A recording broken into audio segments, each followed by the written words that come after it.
Terkadang kita masih belum paham siapa kita, siapa Allah. Kita itu hamba, Allah itu Tuhan. Kita bersifat hamba, dan Allah sebagai zat yang maha kuasa, maha segala-galanya, yang berdiri sendiri sebelum alam semesta ada. Allah itu sudah ada, tiada awal, tiada akhir. Allah itu tidak butuh kita, Allah tak butuh amalan kita. Tidak bisa disogok dengan amalan apapun. Jadi tidak ada amalan yang lantas membuat Allah takut atau gentar. Tidak ada amalan yang ketika kita amalkan lalu Allah ketakutan, lari terbirit-birit. Saking takutnya, lantas Allah melayani kayak budak karena takutnya ketika kita mengamalkan amalan tersebut. Itu namanya pemikiran kita kebalik. Kita itu yang seharusnya takut pada Allah, karena Allah mampu melakukan apa saja kepada kita, kapan saja, sewaktu-waktu. Allah kok mau menyambutnya kita, ya kita seketika mati. Seketika Allah mencabut izin kita menghirup udara, jantung tidak diizinkan berdetak, seketika itu kita mati. Saya jadi heran ketika ada orang yang bertanya, apa ada amalan agar apa saja keinginan kita dipermudah oleh Allah? Seakan-akan Allah itu orang tetangga rumah kita yang bisa ditakut-takuti. Hilangkan pemikiran sesat seperti itu. Allah itu maha kuasa. Semua selain Allah itu diciptakan oleh Allah. Bumi yang kita tempati ini saja paling kecilnya planet yang diciptakan Allah. Yang triliunan juta, miliar juta planet yang lebih besar dari bumi kita, lebih banyak yang diciptakan Allah. Kita dibanding bumi saja umpama kutu.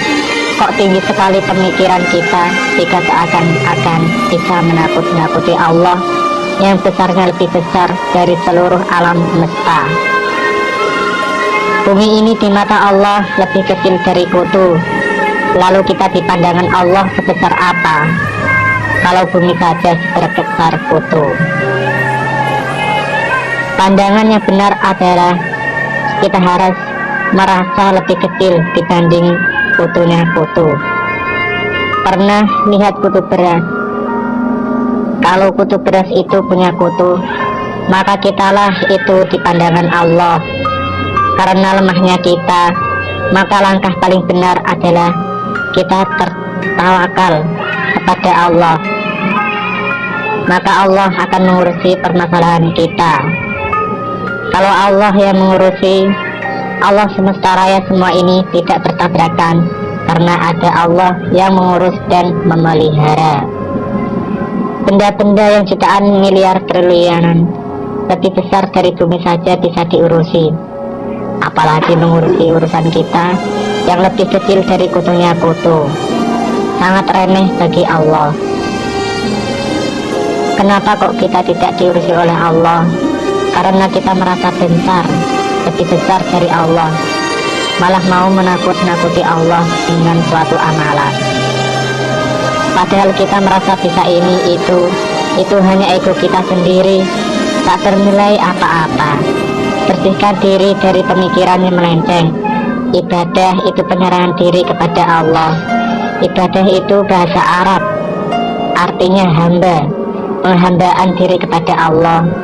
Jadi ibadah itu bukan sholat atau zikir, tapi zikir, sholat, dan amal-amal kebaikan itu dilakukan untuk memenuhi perintah Allah. Karena perintah Allah sholat, maka kita sholat. Andai Allah memerintah kita salto 5 kali, dia lakukan salto.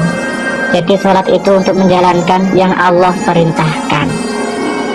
Karena kita hamba, budaknya Allah. Budak itu melaksanakan perintah tuannya dan tidak dibayar atau digaji.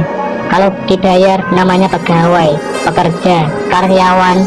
Kalau kita sudah bisa bekerja tanpa digaji, tidak mengharap gaji, maka kedudukan kita jadi hambanya Allah, budaknya Allah. Baru ketika kita istiqomah maka diangkat jadi karyawan dan mendapat gaji bulanan. Kalau sudah istiqomah baru akan diangkat jadi punya jabatan wali-walinya Allah.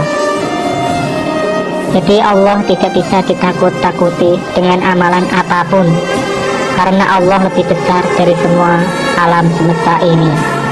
Kecuali Allah itu kecil sehingga bisa ditakut-takuti, misal pakai golok atau diserut api. Allah itu Tuhannya, kita itu hambanya. Allah yang berkuasa, kita itu yang dikuasai.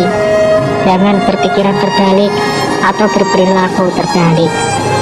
Allah dianggap budak yang melayani dan memenuhi keinginan kita, dan kita yang jadi Tuhannya yang dilayani oleh Allah. Itu namanya pemikiran terbalik atau perilaku terbalik.